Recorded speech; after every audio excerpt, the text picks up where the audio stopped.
New York, Celtics star Jaylen Brown said losing to the Knicks felt like death. But outside of Madison Square Garden on Friday night, the Grim Reaper was nowhere to be found.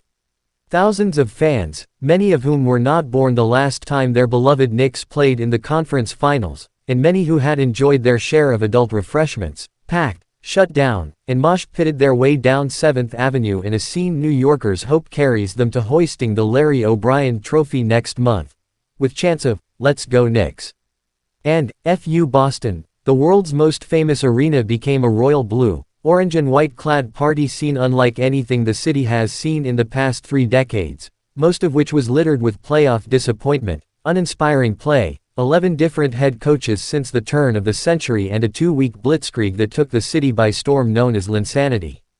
The light poles outside MSG were no match for rowdy fans, but inside the building, the vibe was much more subdued, knowing what's ahead. The goal is always to win a championship.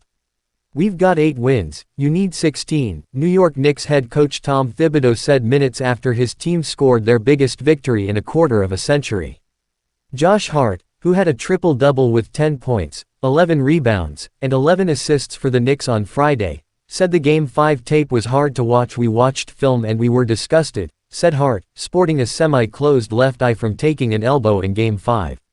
"It's going to be a tough opponent. We can build off this game. I feel like our defensive transition, our communication was great today."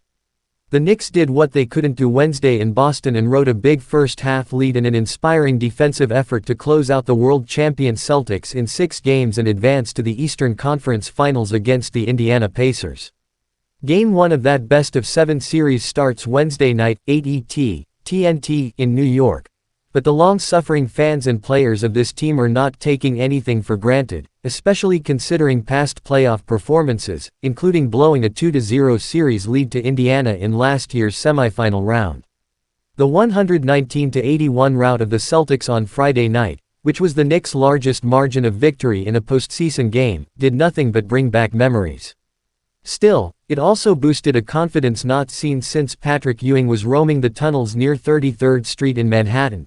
The Knicks will need everything the fans have and more to get past a hot Pacers team that easily took care of the top-seeded Cleveland Cavaliers in 5 games. Granted, the Cavaliers did have several injuries and 3 starters missed 1 game of the series. On Friday, all 5 Knicks starters scored in double figures, with 4 scoring over 20 points, led by Jalen Brunson and OG Anunoby, who each scored 23.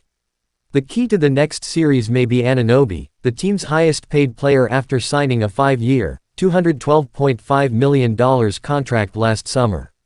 It has been hit or miss for the 9th-year small forward, who had 13 total points on 4 of 27 shooting from the field in the 2 defeats in the conference finals but put up 29, 20 and 23 points in 3 of the victories. "From start to finish, that was terrific," Thibodeau said about Game 6.